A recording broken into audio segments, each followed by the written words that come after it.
The sound of the judge's gavel hitting the desk echoed in the courtroom like thunder, but it wasn't as loud as my own heartbeat. After 15 years of raising my grandchildren as if they were my own kids, my daughter Laura appeared out of nowhere. She had an expensive lawyer with her accusing me of kidnapping. She didn't even look her abandoned children in the eye. Her gaze was fixed only on me and the yellow envelope I held in my shaking hands. An envelope that held the truth she never imagined I would keep for so long. But before we continue, make sure you're already subscribed to Elderly Stories and write in the comments, where are you watching this video from? We love to know how far our stories are reaching. My name is Rose Martin. I'm 63 years old, and I never imagined I'd be in a courtroom in my 60s fighting for custody of my grandchildren against my own daughter. The same daughter who 15 years ago left 2 small children on my doorstep, promising to be back in a few days. I just need to sort some things out, Mom. Can you watch them? It'll be really quick, I promise.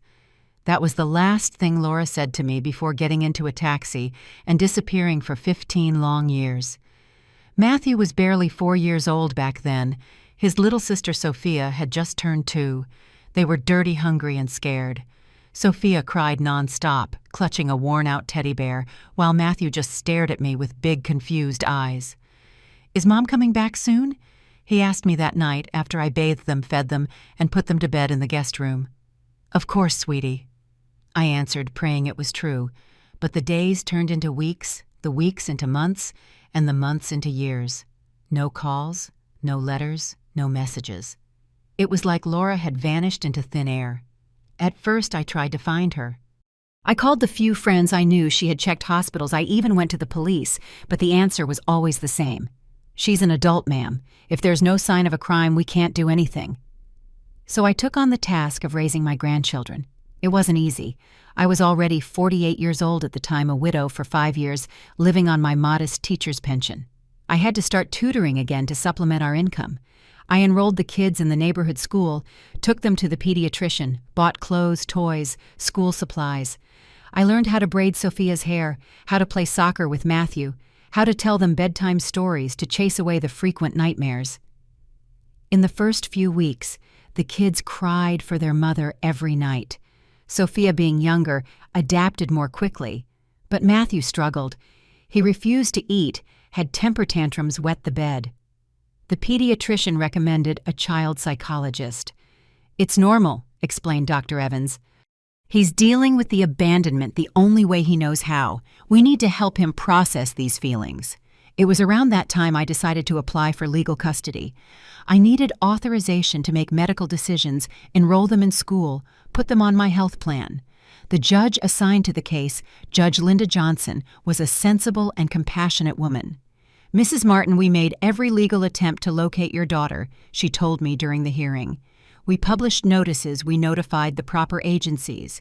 In the absence of a response, and considering the documented material and actual abandonment, I am granting you provisional custody of the children." Thus began our life as an unconventional family, a grandmother and her 2 grandchildren building a home from the ashes of abandonment. Time passed. Matthew grew into a tall, slim teenager, passionate about science. Sophia, a sweet, artistic girl, always had a sketchbook under her arm. The questions about their mother lessened over the years, but they never stopped completely. "Grandma, why did Mom never come back?" Sophia asked me when she was 10 while I was braiding her hair for school. "Honey, sometimes adults have problems they can't solve," I replied, choosing my words carefully. "That doesn't mean she didn't love you." "But it's been 8 years," Sophia insisted, her small voice full of pain. "I know, sweetie, I know." What could I say? How do you explain to a child that her own mother abandoned her without looking back? How do you justify the unjustifiable? The provisional custody became permanent when the children turned 7 without any word from their mother. I had saved every piece of our history in a yellow envelope, photos from the day they arrived dirty and scared, the drawings they made for the mother who never returned, school and medical records, and most importantly, the one letter Laura sent 3 months after she left. A letter I never showed the kids because I knew it would break their hearts. "Mom, don't look for me anymore. I'm starting a new life far away from there. The kids will be better off with you than with me. You were always a better mother than I'll ever be. Don't tell them, but it's better if they forget me." That letter, written on cheap paper in Laura's hurried handwriting, would be our salvation many years later. Because on an ordinary Tuesday afternoon, when Sophia was 17 and Matthew was 19, the doorbell rang. When I opened the door, my heart stopped. Laura was there standing on my porch, as if 15 years hadn't passed. Next to her, a man in a dark suit held a leather briefcase and stared at me with cold, calculating eyes.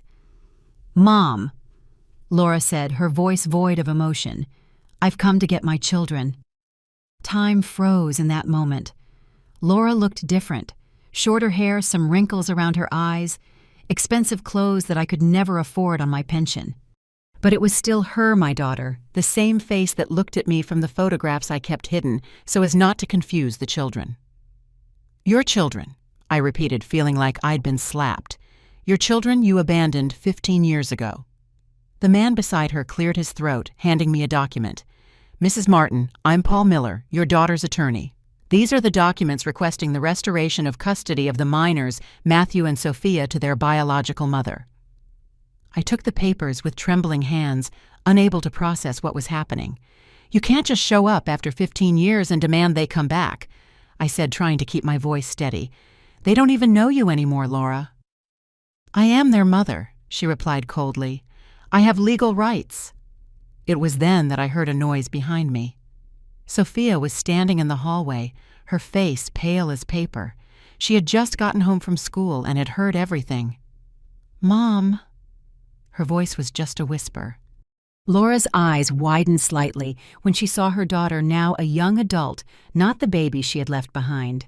For a second, I saw something that might have been emotion cross her face, but it vanished just as quickly.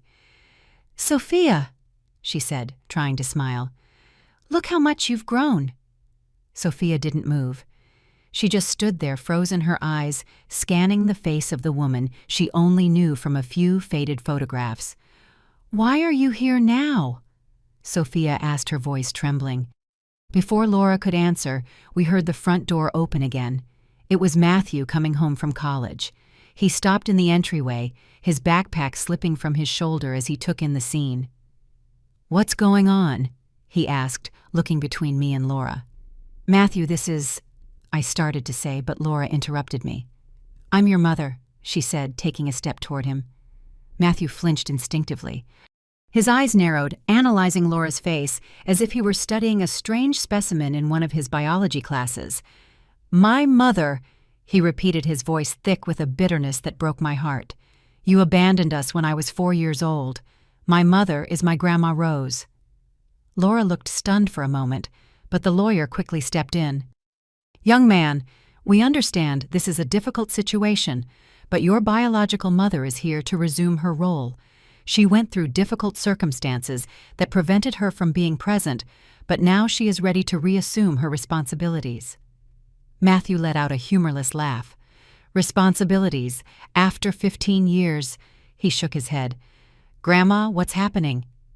I took a deep breath, trying to regain my balance. "Maybe we should continue this conversation inside," I suggested, though the last thing I wanted was to let Laura and her lawyer into our home. We led everyone into the living room, a modest but cozy space filled with framed photos capturing important moments in the kids' lives. Matthew's high school graduation, Sophia winning an art contest, birthdays, Christmases, trips to Central Park. 15 years of memories that Laura was not a part of. I sat on the sofa next to my grandchildren, instinctively placing myself between them and Laura, who sat in the armchair across from us, her lawyer at her side like an expensive bodyguard. "Let's get straight to the point," Mr. Miller said, opening his briefcase. "My client never legally relinquished custody of her children. Mrs. Rose Martin obtained temporary custody, which became permanent under allegations of abandonment, but there was no formal process of terminating parental rights." "Why did she disappear?" I exclaimed, outraged. "How could we notify her of a process if she vanished without leaving an address?" "That's exactly the point, ma'am," the lawyer continued, unbothered. "My client was not properly notified, and now she is ready to resume her parental rights." "But why now?" Sophia asked, her voice small and shaky. "Why, after all this time?" Laura shifted uncomfortably in her seat. I wasn't well when I left you with Grandma." She began reciting what sounded like a rehearsed speech. "I was going through a difficult time, depression. No money, no support. I thought you'd be better off with her than with me." "And what changed now?" Matthew asked, crossing his arms. "Now I'm stable. I have a good job, a nice house in Chicago. I can give them a better life, better opportunities." Something in the way she spoke didn't feel sincere. Her eyes avoided ours, focusing on some distant point on the wall behind us. "And how did you know where to find us after all this time?" I asked, a suspicion growing in my chest. Laura and her lawyer exchanged a quick glance. "I always knew where you were," she answered vaguely. "But I knew my daughter. I knew when she was lying, and right then she was lying. It was Sophia who broke the tense silence that followed. "I don't want to go," she said simply. "Me neither," Matthew added. "Our life is here with Grandma." The lawyer smiled condescendingly. "We understand this is an emotionally complex situation for you, but legally, your mother has priority in custody, especially in Sophia's case, who is still a minor." I felt my blood run cold. Were they right? After everything I'd been through, after 15 years of raising these children, would the law still favor the woman who abandoned them? "We are going to handle this the right way," the lawyer continued. "We have a hearing scheduled with Judge Arthur Foster for next week. Until then, I recommend you prepare the children for the transition." "Transition?" I repeated in disbelief. "You talk as if we're dealing with objects, not people with feelings and their own free will." Laura finally looked at me directly. "Mom, don't make this harder than it already is. I know you took good care of them, but they are my children." That's when something inside me snapped. "Your children?" My voice came out louder than I intended. "Where were you when Sophia had pneumonia at age 6 and we had to spend 3 nights in the hospital? Where were you when Matthew was bullied in school because he didn't have a mother to show up on Mother's Day? Where were you on all the nights they cried out for you?" Matthew put his hand on my shoulder, trying to calm me. "Grandma." But I couldn't stop. 15 years of repressed pain were finally coming out. "Do you have any idea what it's like to explain to a 5-year-old boy why his mother never came back? Do you have any idea of the emotional scars you left on them?" Laura stood up abruptly. "That's why I'm here now, to fix things." "There's nothing to fix," Matthew replied, his voice strangely calm. "We built our life without you. We're fine." "You don't understand," Laura said, her voice betraying a hint of desperation. "I can give you so much more than what you have here. A private school for Sophia, a better college for you, Matthew, Tripp's designer clothes, a bright future." It was then that I realized this wasn't about motherly love. It was about something else. "What happened, Laura?" I asked slowly. "Why, after 15 years of absolute silence, do you suddenly show up wanting your children back? What really changed?" Before she could answer, the lawyer chimed in again. "Mrs. Martin, I suggest you hire an attorney to represent you. In the meantime, it would be wise to start preparing the minors for the change." They got up to leave, but before they reached the door, I spoke. "You are not taking my grandchildren anywhere, not without a fight." Mr. Miller smiled, but it wasn't a friendly smile. "We'll see about that, ma'am. We'll see." After Laura and her lawyer left, a heavy silence fell over the house. Sophia ran to her room and slammed the door while Matthew stayed in the living room, his expression blank, as if still trying to process what had happened. "She can't just show up and take us, can she? Grandma?" he finally asked, his voice barely audible. I sat beside him, trying to sound more confident than I felt. "No, sweetie, it won't be that simple." But inside, I was terrified. Despite having legal custody for years, I knew that courts often favored biological parents. What if the judge decided Laura deserved a second chance? What if he didn't consider 15 years of abandonment reason enough to keep her away from the children? That night, after Matthew and Sophia went to bed, though I doubted either of them would actually sleep, I called my friend Cecilia, who was a lawyer. It wasn't her area of expertise, but she could give me some initial guidance. "Rose, I'm not going to lie to you," she said after I explained the situation. Cases like this are complicated. The fact that you've had legal custody for so many years plays in your favor. But she is the biological mother. She abandoned them, Cecilia, for 15 years. I know, and that carries a lot of weight. But you're going to need concrete proof of the abandonment. Records of contact attempts, the letter you mentioned, witnesses who can confirm your story. What about their wishes? Matthew is already an adult, and Sophia is 17. Don't they have a right to decide Matthew does being an adult? In Sophia's case, the judge will listen to her opinion, but it's not guaranteed to be the deciding factor. I thanked Cecilia and hung up. Right away, I went to my closet and pulled out an old box where I kept the yellow envelope with all our memories and documents. I spent the night going through every paper, every photograph, every record. If Laura wanted a war, I would be ready. The next morning, I found Sophia in the kitchen, her eyes red from crying. "I can't even look at her," Sophia said as I made coffee. "How can she think she has the right to just come back like this?" I put a cup of hot chocolate in front of her and sat down. "Honey, I need you to be strong right now. We're going to have to face this together as a family." "But it's so unfair. She left us like we were trash. And now she shows up with that expensive lawyer talking about private school and designer clothes." Sophia was right. There was something strange about Laura's sudden return. My daughter had never been maternal even when she still lived with us. I remembered how she complained about the responsibilities, how she would leave the kids alone for hours while she went out with friends, how she always seemed to resent the duties of motherhood. "There's something she's not telling us." I commented more to myself than to Sophia. "Like what?" "I don't know yet, but I'm going to find out." That afternoon, I hired a private investigator. Frank was an ex-cop who now worked for himself, recommended by Cecilia. He wasn't cheap, and I'd have to use part of my savings, but I needed to understand the real reason for Laura's return. "I need you to find out everything about her life for the past few years," I explained. "Where she works, who she lives with, and most importantly, why she decided to come back now." Frank nodded, taking notes.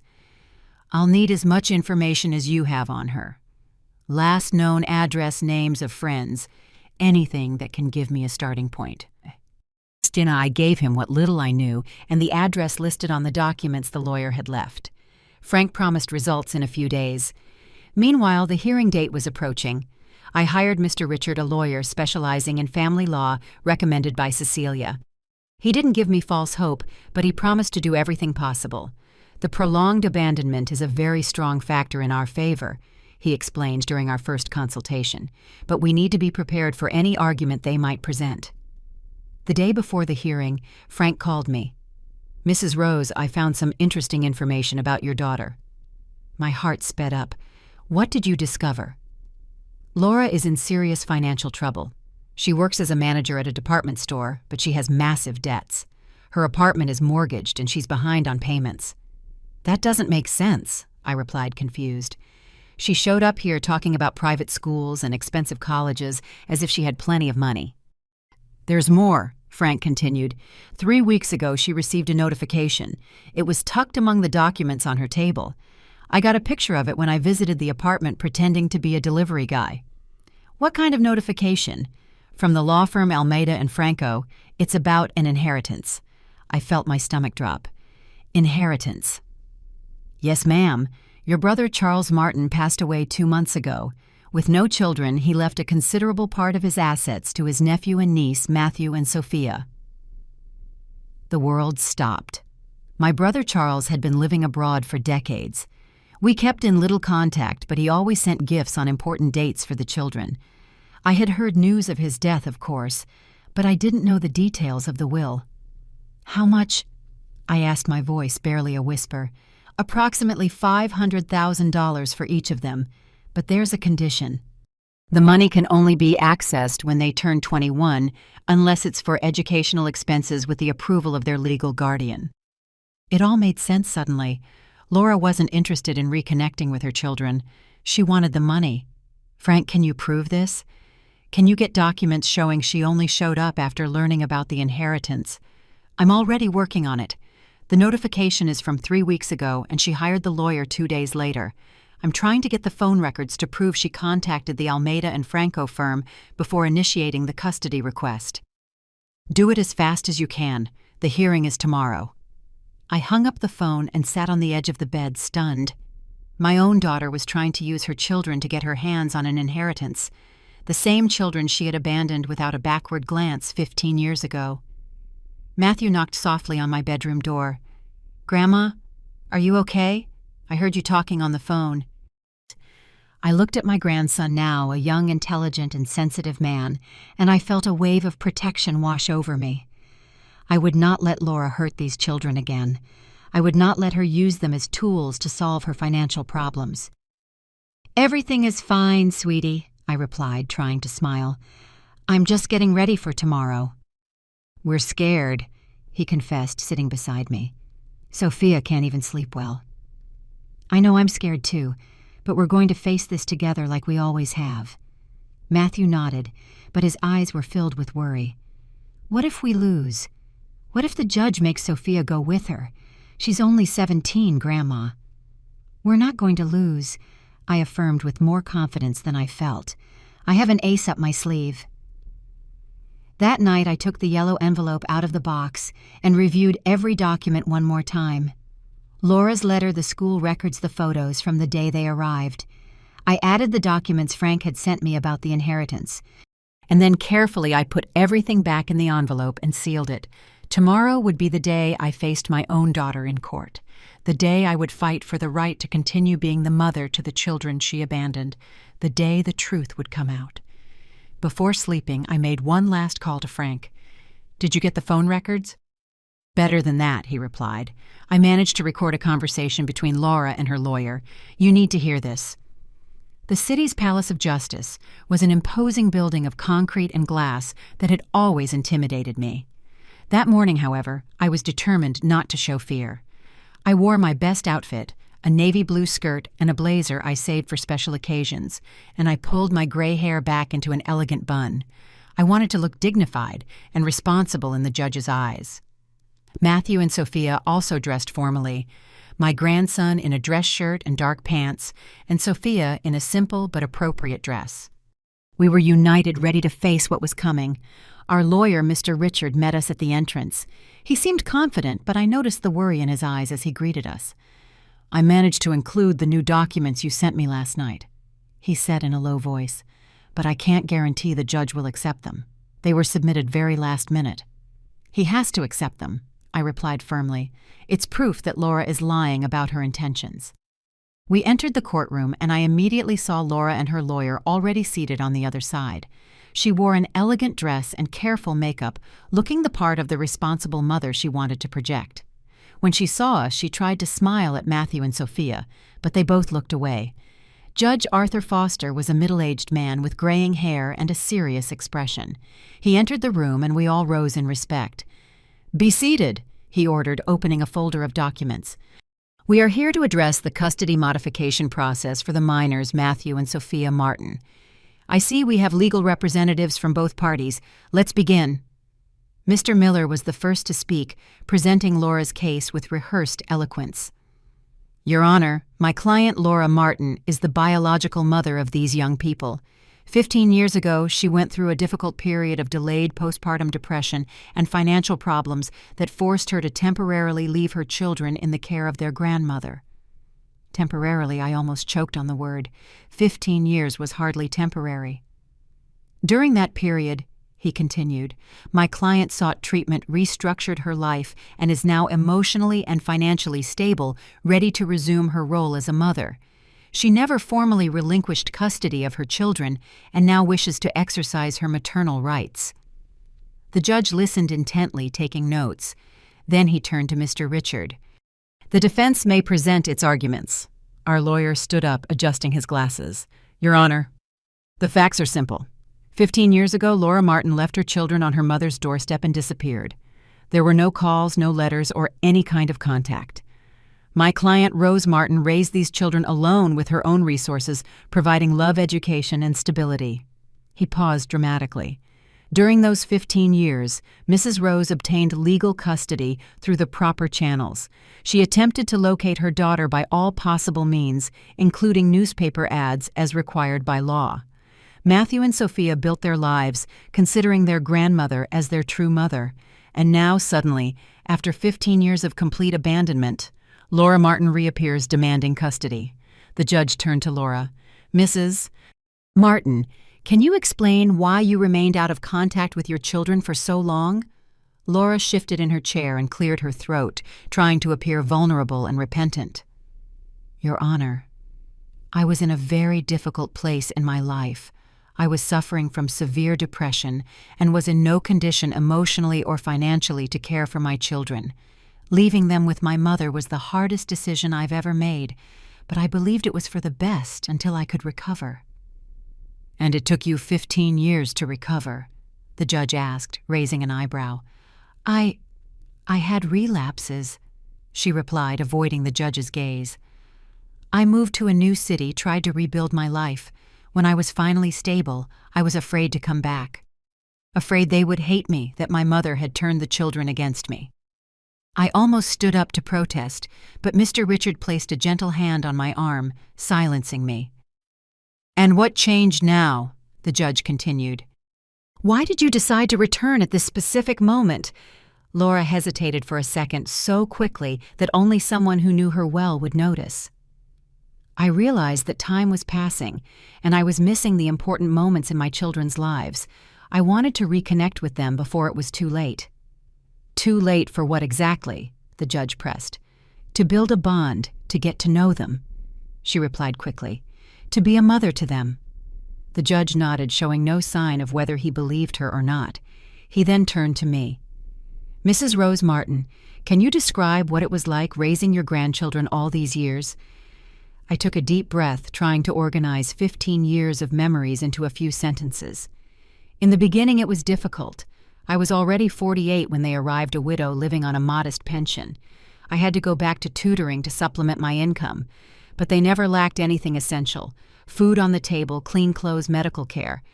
Most importantly, they never lacked love." I looked at my grandchildren, feeling emotional. Matthew struggled a lot at first. He had nightmares, wet the bed, constantly asked for his mother. Sophia was very young. She adapted more easily, but she also had her moments. I sought psychological help for both of them. I attended every school meeting, birthday party, presentation.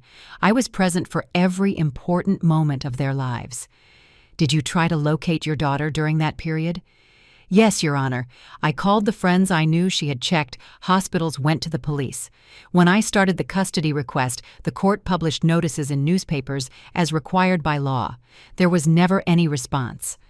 The judge flipped through some pages in his file.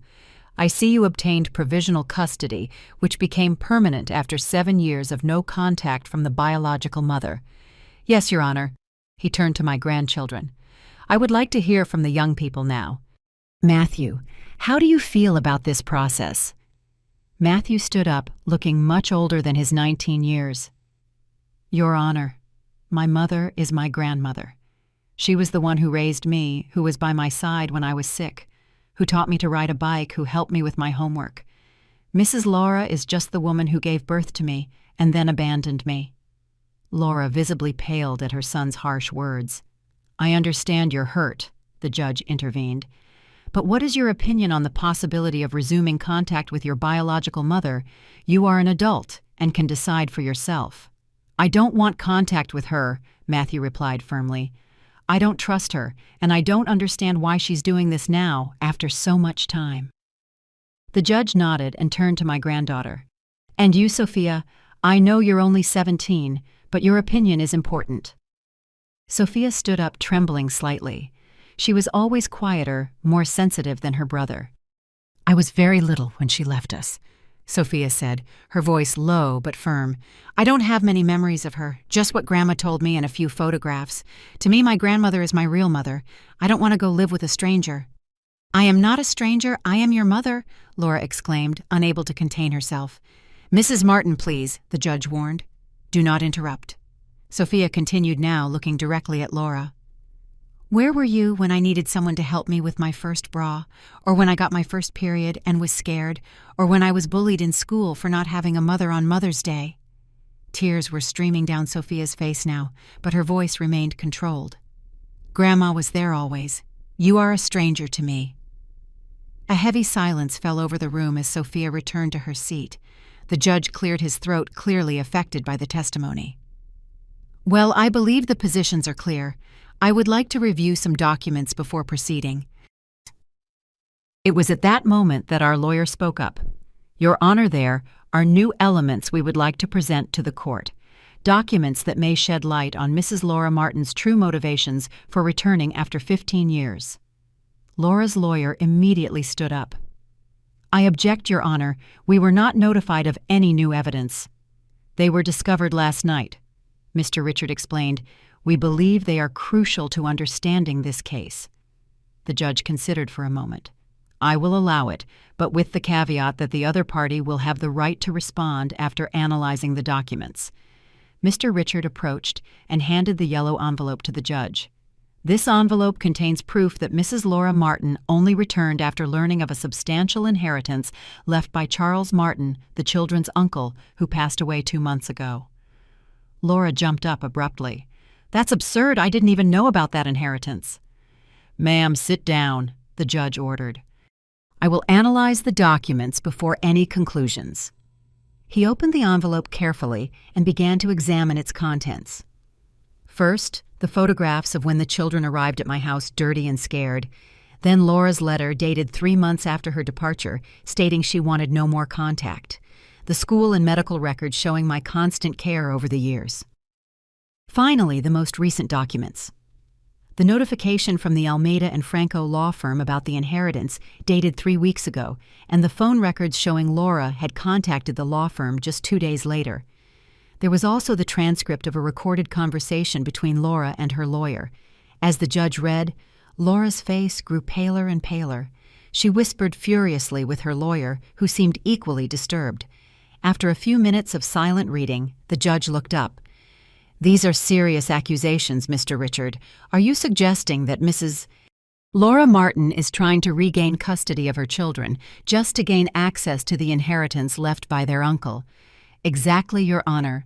As you can see in the documents, the will specifies that the money can only be accessed by the young people when they turn 21, unless it's for educational expenses approved by the legal guardian.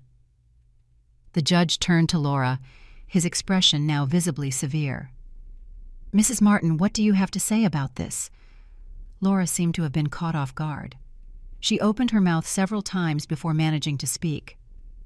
I didn't know about the inheritance when I decided to look for my children, she finally said, but her voice betrayed her lie. This is just a coincidence. A very convenient coincidence, the judge commented, especially considering that according to these phone records, you contacted the Almeida and Franco firm the day after receiving the notification, and 2 days later you hired Mr. Miller to begin the custody recovery process. I can explain that. And this recording, the judge continued, picking up another document, a conversation between you and your lawyer where you explicitly discuss how to use the inheritance money to pay your debts. You are quoted as saying, once I have custody, I can use their education money to pay the mortgage on the apartment. It's an educational emergency. They need a roof over their heads, right? A murmur went through the room. Matthew and Sophia looked at Laura with expressions of shock and disgust. That's out of context, Laura stammered, now visibly panicking. Her lawyer stood up, trying to salvage the situation. Your Honor, we question the legality of that recording. It was obtained without consent and therefore should not be admitted as evidence. The recording was made in a public place in the cafe near the gentleman's office, Mr. Richard replied. According to current case law, conversations in public places have no expectation of privacy, especially when they involve potential fraud. The judge looked increasingly disturbed as he continued reading the documents. Mrs. Laura Martin, he said finally, this evidence raises serious questions about your true intentions. Added to the history of prolonged abandonment and the clear preference stated by the young people, I have sufficient grounds to make a decision." My heart was beating so hard, I thought everyone in the room could hear it. I held the hands of Matthew and Sophia, who sat closer to me. "Based on the evidence presented, and in the best interest of the young people involved," the judge continued, "I am maintaining permanent custody of Sophia with her grandmother Rose Martin until she reaches the age of majority. As for Matthew being already of age, he has the right to decide for himself and has clearly stated his wish to remain with his grandmother." I felt such immense relief that tears began to stream down my face. Matthew squeezed my hand tightly while Sophia sobbed quietly beside me. But the judge wasn't finished. "Furthermore, considering the clear attempt to manipulate the judicial system for financial gain, I am issuing a restraining order against Laura Martin, prohibiting her from coming within 100 yards of Rose Matthew and Sophia Martin for a period of 1 year." Laura looked stunned, as if she couldn't believe what she was hearing. "The court will also notify the district attorney's office about a possible fraud attempt for further investigation." The judge banged his gavel. "This hearing is adjourned." As we stood up still in shock from the victory, Laura advanced toward us, ignoring her lawyer's protests. "You can't do this to me," she screamed, pointing at me. "You turned my children against me. They are mine, not yours." Security guards quickly approached, restraining her before she reached us. As they escorted her out, she continued to scream accusations. Matthew put a protective arm around my shoulders. "Let's go home, Grandma," he said gently. "It's over." But I knew, looking at my daughter's face twisted in rage as she was led away, that maybe it wasn't completely over. The months following the hearing were about readjustment and healing. Although we had won the case, Laura's sudden reappearance and all the revelations about her true intentions had left deep wounds, especially in Sophia. "Why does she hate us so much?" my granddaughter asked one night as I braided her hair before bed, a ritual we had kept since she was little. "She doesn't hate you, dear," I replied, choosing my words carefully. "Laura always had trouble dealing with her emotions and responsibilities. The problem was never you. It was always her. But to try and use us like that for money, some people when they're desperate do terrible things. That doesn't make what she did right, but maybe it helps to understand." Sophia was silent for a moment, absorbing my words. "Do you think she'll ever change? That she'll want to know us for real?" The question took me by surprise. Despite everything, there was still a small part of Sophia that longed for the mother she never had. "I don't know, sweetie. People can change, but only if they really want to. The important thing is that regardless of what happens with Laura, you have a family that loves you unconditionally." It was true. Our little family was more united than ever. Matthew had resumed his studies with renewed enthusiasm, determined to build a bright future. Sophia, though still processing the events, was dedicating herself to her art with more intensity, transforming her emotions into beauty through her drawings. I was trying to move on too, but a part of me still ached for Laura. Despite her betrayal, she was still my daughter. Where had I gone wrong in raising her that she could become a person capable of abandoning her own children and then trying to use them for financial gain? 3 months after the trial, we heard news about Laura through Mr. Richard. She had lost her apartment due to accumulated debts and was temporarily living with a friend. The district attorney's office had decided not to press fraud charges, considering she hadn't actually received any money from the inheritance. Despite everything, I felt sorry for her. On an impulse that surprised even me, I picked up the phone and called the number Mr. Richard had given me. A cautious voice answered on the other end. "Hello? Laura, it's Mom." Silence. For a moment, I thought she would hang up. "What do you want?" Her voice sounded harsh, defensive. "I just wanted to know how you are." A bitter laugh came from the other side. "How am I? I lost my apartment. My lawyer dropped me after I couldn't pay him, and I have a court order preventing me from seeing my own children. How do you think I am?" I took a deep breath, reminding myself why I had called. "I'm very sorry about all of this, Laura. I truly am." "You're so sorry you used that recording against me in court." "I did what I had to do to protect Matthew and Sophia, just as you did what you thought was necessary to solve your financial problems." Another silence, longer this time. "Why are you calling, really?" she finally asked, her voice a little less hostile. "Because despite everything, you are still my daughter. And because I believe that maybe with time, you can build some kind of relationship with your children, one based on genuine love, not financial interests." Laura sighed heavily. "They hate me now. They are hurt and confused. That's different from hate. Sophia seemed to hate me enough in court. Sophia is 17 and just found out that the mother who abandoned her only came back because of money. What did you expect?" More silence. "I'm willing to help," I continued, "if you're genuinely interested in getting to know them and building a real relationship with them, but it has to be on their terms when they're ready." "And the money?" she asked, her voice suddenly anxious. I closed my eyes, disappointed but not surprised that her first concern was still financial. "The inheritance is in a trust. Matthew can access it when he turns 21 in 2 years. Sophia at 21 as well. It's their money, Laura, not mine, not yours." "I'm their mother," she protested weakly, "a mother who abandoned them for 15 years. I replied more harshly than I intended. I took a deep breath, controlling myself. "Look, I didn't call to argue. If you truly want to be part of their lives, you'll need to prove you've changed, that you care about them as people, not as access to an inheritance." "And how do I do that with a restraining order?" "We can start with letters. Write to them.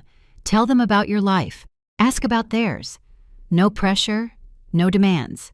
Just communication." "And you would deliver those letters?" There was distrust in her voice. "Yes, and if they want to reply, I'll send their answers back too." There was a long moment of silence before she finally answered. "I'll think about it." It wasn't much, but it was a start. I hung up the phone with mixed feelings: hope that Laura could actually change, fear that she could hurt Matthew and Sophia again, and a strange feeling that maybe, just maybe, we were taking the first steps toward healing. That night I told Matthew and Sophia about the call. As expected, their reactions were different. Matthew was immediately suspicious.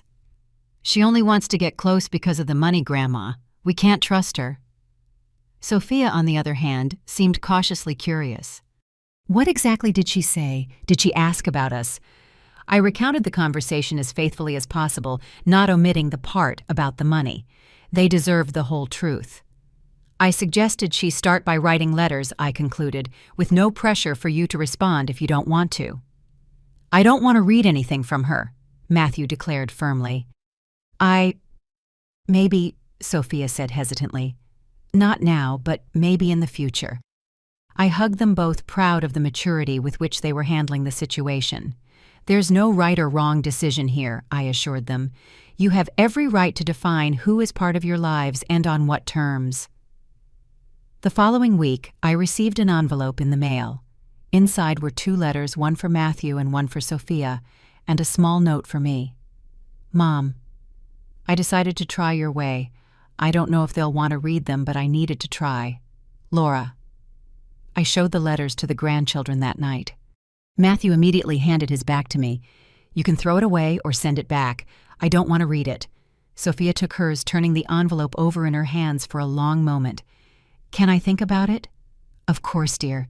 Take all the time you need." 3 days later, Sophia came to me with the letter still sealed.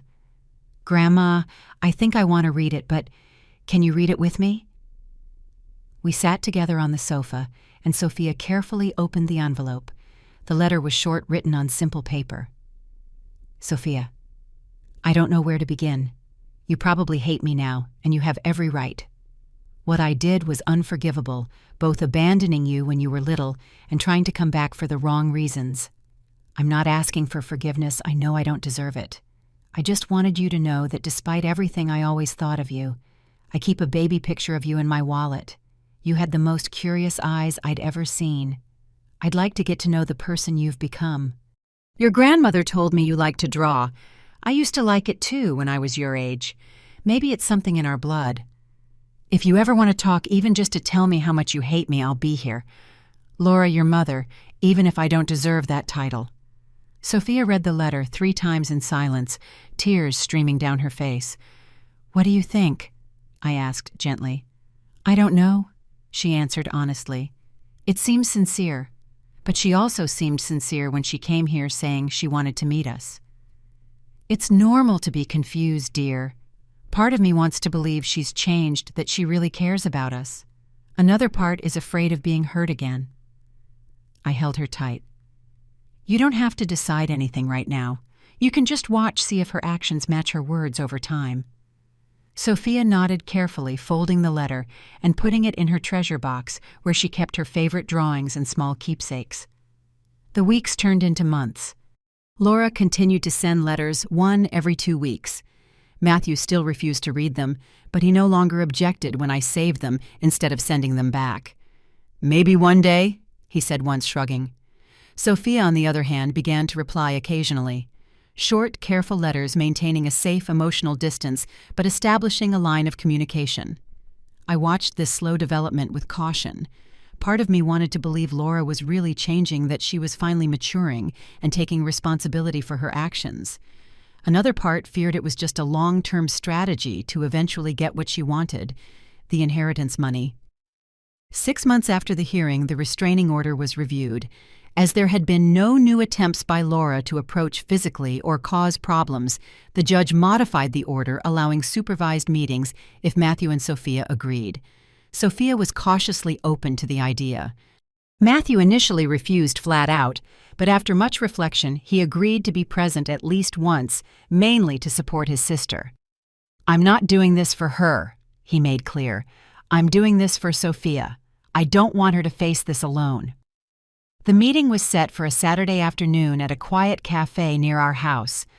We were all nervous for different reasons. Sophia changed her clothes 3 times, undecided on the image she wanted to project.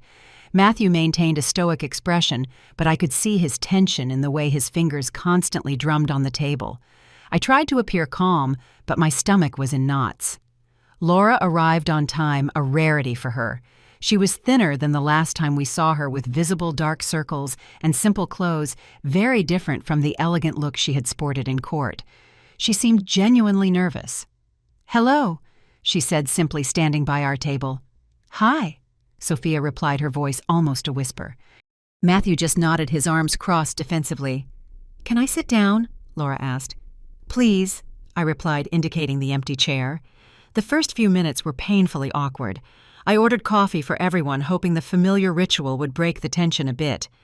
Are you both doing well?" Laura finally asked, looking hesitantly at her children. "We are," Sophia replied. "I joined the art club at school. We're having an exhibition at the end of the semester." A small smile appeared on Laura's face. "That's great.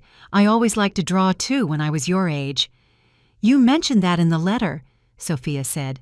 "Yes, I kept all your replies," Laura confessed. "I read them when I'm having bad days." Matthew, who had been silent until then, finally spoke. "Why did you really come back the truth this time?"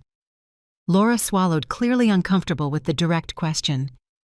"The truth is complicated," she began slowly. "Yes, I found out about the inheritance. And yes, initially I thought it could solve my financial problems. I was desperate, drowning in debt, about to lose my apartment." She paused, looking at the coffee cup between her hands. "But when I saw you again, after all that time, something changed. I realized what I had lost, what I had thrown away. It wasn't just money. It was you, your lives, your childhood, your first steps, first words, first days of school, everything a mother should witness." Matthew still looked skeptical, but I noticed his arms were no longer crossed so tightly. "And how do we know you're not lying again?" he asked. "You don't," Laura replied simply. "Only time will tell. I'm not asking you to trust me now. I'm just asking for a chance to prove that I can change, that I am changing." "What are you doing now?" Sophia asked. "I mean for a living, for work." "I'm working as an administrative assistant at a medical clinic," Laura replied. "It's not much, but it pays the bills for my new apartment, much smaller than the last one. I'm also going to therapy twice a week." This took me by surprise. Laura had always resisted the idea of therapy in the past. "That's good," I commented cautiously. "It was the condition my friend Denise set for letting me stay at her place after I lost my apartment," Laura explained with a small smile. She said I needed to work on my problems if I didn't want to keep ruining my life and everyone else's. She was right. The conversation flowed a little more easily after that. It wasn't perfect. There were moments of awkward silence, difficult questions, raw emotions. But it was a start. When it was time to leave, Sophia surprised everyone by standing up and giving Laura a quick hug. It was awkward and brief, but real. "I can show you some of my drawings next time," she offered shyly. "I'd love that," Laura replied, visibly moved. Matthew didn't go as far as a hug, but he extended his hand for a formal shake. "I still don't trust you," he said directly, "but I'm willing to watch and see if you've really changed." "That's fair," Laura replied. "More than I deserve, in fact." On the way home, I reflected on the meeting. It had been better than I expected, but I knew the road ahead would still be long and difficult. Trust once broken takes a long time to rebuild, if it can ever be fully restored. "What did you two think?" I asked as I drove back home.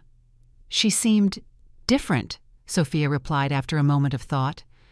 "She seemed more human," Matthew added, surprising me with his comment. "Less like that cold woman from the courtroom, and more like someone who's really trying." I smiled at him in the rearview mirror. Matthew was always the more analytical, the most protective of the three. His slight change in attitude was significant. "Do you want to continue with these meetings?" I asked, wanting to leave the decision entirely in their hands. Sophia nodded quickly. "I do. I think maybe we need this to understand." "I can join some of them," Matthew agreed more reservedly. "I don't promise I'll go to all of them, but I'll try." In the following weeks, we established a routine. Bi-monthly meetings at the same cafe, always under my supervision. Laura never missed a meeting, even when she caught a bad cold and showed up wrapped in a scarf, determined not to break the commitment. Over time, I noticed subtle changes. Sophia began to talk more about her art, bringing her sketchbook to show Laura, who reacted with genuine enthusiasm. Matthew, initially resistant to any personal conversation, gradually began to share small parts of his life. A university project, a book he was reading. Laura was changing too. The calculating, manipulative woman we saw in court seemed to have disappeared, giving way to someone more humble, more reflective.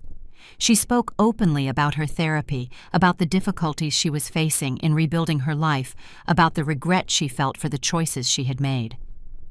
"My therapist says I have abandonment issues I never resolved," she confessed in one of the meetings. "My dad left us when I was little. Remember, Mom? I think I repeated the pattern with my own children. It's hard to face that." During those months, I kept a constant watch, observing every interaction, analyzing Laura's every word, looking for signs of manipulation or hidden agendas. But as time went on, I began to consider a possibility that once seemed impossible. Maybe Laura was really changing.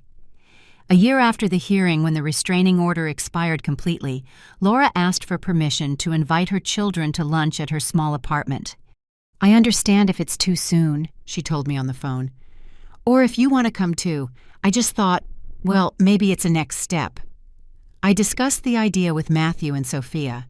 To my surprise, both seemed open to the possibility.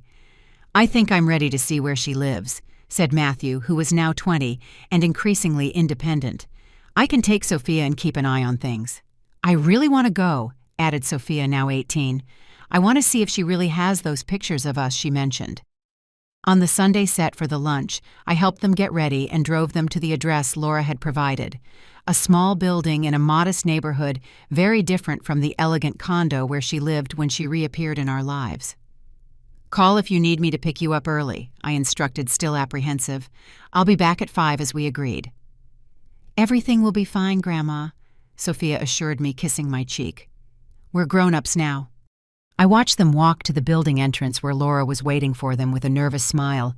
It was a moment I never imagined I would see. My grandchildren, now young adults, voluntarily visiting the mother who had abandoned them. The hours that followed were the longest of my life. Every few minutes I checked my phone, expecting a distress message, but nothing came. When I returned at 5, I found them on the sidewalk in front of the building, chatting animatedly. "How did it go?" I asked as soon as they got in the car. "It was "Good," Matthew replied, seeming slightly surprised by his own assessment. "Her apartment is really small but cozy." "She really does have pictures of us everywhere," Sophia added enthusiastically. "Even that one of us at Matthew's high school graduation, she must have asked someone to take a picture of the school paper that published it online." "And did she cook for you?" "No." Matthew laughed. "She almost burned the chicken, but in the end it was edible." I listened to their stories with a mix of relief and a strange feeling I was slow to identify: jealousy. For 15 years, I had been the only mother figure in these two's lives. Now, suddenly, I was sharing that role, however minimally, with the woman who abandoned them. It was a petty feeling, I knew. What should matter was their well-being, not my wounded pride. But it was human, and I allowed myself to feel it momentarily before letting it go. In the following months, a new family dynamic began to form. Laura became a part of Matthew and Sophia's lives. Not as their primary mother, that role was still mine, but as a kind of aunt or older friend who was gradually earning a place in their hearts. She came to dinner at our house occasionally. She attended Matthew's college graduation, sitting discreetly at the back, clapping proudly when he received his diploma. She helped Sophia prepare her portfolio for art school. At no time did she mention the inheritance or ask for money. In fact, when Matthew turned 21 and gained access to his share, Laura made sure to clarify that she expected nothing from him. "That money is yours," she said during his birthday dinner. "For your future, your dreams. You don't owe me anything." It was at that moment I realized something I thought impossible had happened. I had begun to believe in Laura's transformation. 2 years after the hearing, during a family dinner, which now included Laura, my daughter asked to speak with me privately. We went out to the porch, the night sky dotted with stars above us. "Mom, I never formally apologized," she began, her voice trembling, "for everything I did, for abandoning the kids, for trying to manipulate the situation to get money, for all the accusations I made against you." I looked at my daughter, no longer the reckless young woman who had left 2 small children on my doorstep, nor the calculating woman who had shown up with a lawyer 15 years later, but someone new, someone who had faced her demons and begun the hard work of redemption. "There was a time when I thought I could never forgive you," I admitted. "What you did caused so much suffering, so much pain." "I know," she murmured, lowering her head. "But I also see how you've tried to change to build something new and true with your children." I paused, gathering courage for what I needed to say. "I forgive you, Laura." She looked up, her eyes full of tears. "Even after everything?" "Forgiveness doesn't mean forgetting the past," I explained. "It means I'm choosing not to let the pain continue to define our relationship. You are my daughter, and you always will be, with all your mistakes and successes." Laura sobbed, and for the first time in many years, I hugged my daughter as a mother again. It was an imperfect hug, full of the scars of our shared past, but also of a cautious hope for the future. When we went back inside, Matthew and Sophia watched us curiously. "Is everything okay?" Sophia asked, worried. "It is," I replied, smiling through my tears. "We're just settling some old accounts." That night, looking at the scene in front of me, Matthew telling a story from college, Sophia showing her new illustrations, Laura listening attentively to both, I felt a strange sense of completeness. Our family would never be perfect or conventional. We would always carry the scars of abandonment, of betrayal, of lost time. But we were each in our own way, finding a path to healing. 3 years after the hearing that changed our lives, I sit on my porch, looking at the garden I planted when Matthew and Sophia were little. The rose bushes that Sophia helped me plant when she was 6 are in full bloom. The wooden bench that Matthew built in his school carpentry project at age 12 stands firm under the shade of the custard apple tree. This garden, like our family, grew despite adversity, finding strength in deep roots and resilience in the storms. Matthew, now 22, is finishing his master's degree in engineering. He graduated with honors in his bachelor's degree and used part of his inheritance to invest in a small apartment near the university. He is a serious, responsible young man with meticulous plans for the future. The scars of abandonment are still there. his difficulty trusting his fear of depending emotionally on others. But he works on those issues attending therapy regularly. Sophia at 20 has blossomed as an artist. She is in her second year of visual arts school, her talent recognized by professors who predict a bright future for her. Unlike her brother Sophia, opened up more easily to rebuilding a relationship with Laura. Maybe because she was younger when she was abandoned, her memories are less sharp, the pain less ingrained. As for Laura, well, she surprised me. She kept her job at the medical clinic, was promoted to administrative manager. She continues in her small apartment, living modestly. Therapy became a constant part of her life, and through it, she began to unearth and confront the destructive patterns that had dominated her for so long. Our relationship also changed. The wounds haven't completely disappeared. I doubt they ever will, but we found a new balance.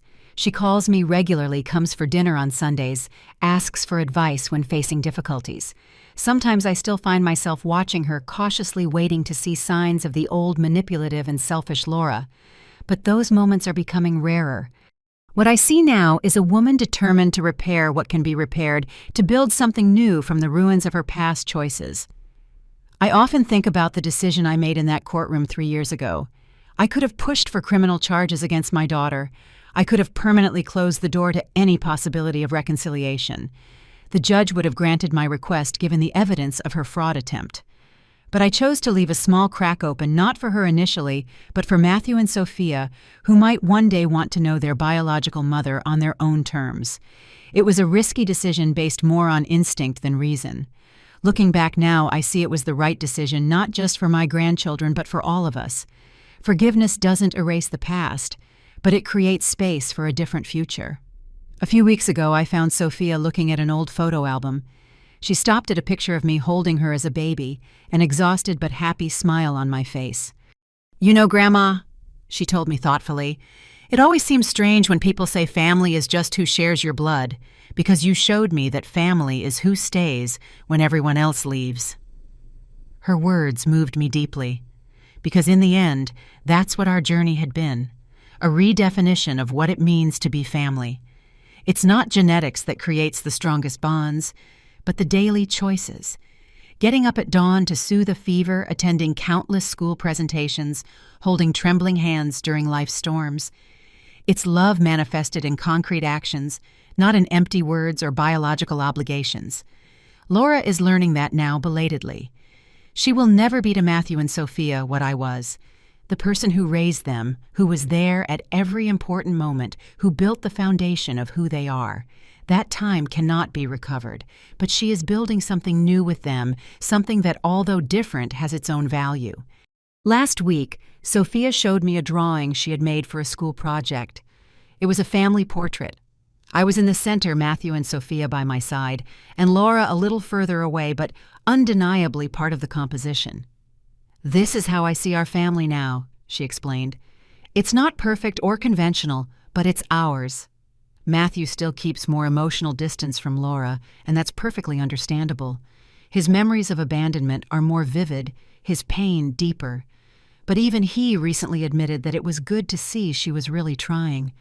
When I reflect on these 15 years raising my grandchildren, the challenges, the joys, the constant worries, I regret nothing. Even in the most difficult moments when money was tight, when the children were sick, when I was too exhausted to think clearly, I knew I was exactly where I should be doing exactly what I should be doing. The yellow envelope I kept for so many years full of proof of Laura's abandonment and later of her attempted manipulation is still in my drawer. I didn't throw it away because it's part of our story, a reminder of the journey we traveled. But I don't open it anymore. I don't need to. Our story is now being written not in documents kept in yellowish envelopes, but in the small daily interactions, in the Sunday lunches, in the exchanged messages in the birthdays celebrated together. It's an imperfect story full of scars and patches of painful chapters that can never be rewritten. But it's also a story of redemption, of second chances of a love that, though tested by the strongest winds, found ways to endure and grow. If there's one lesson I learned on this journey, it's that true love is never simple or easy. It's complex, often painful, demanding sacrifices we never imagined making. But it's also incredibly resilient, capable of surviving the most terrible storms, of finding light in the darkest corners, of building bridges over the deepest chasms.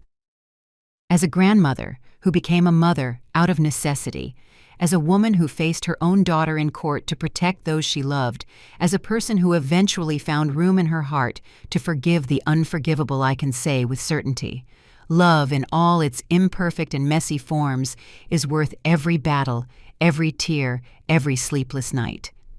And as I watch my garden on this quiet afternoon, the voices of Matthew and Sophia coming from the kitchen, where they're preparing Sunday lunch waiting for Laura, who should arrive soon, I feel a peace I never thought I'd find.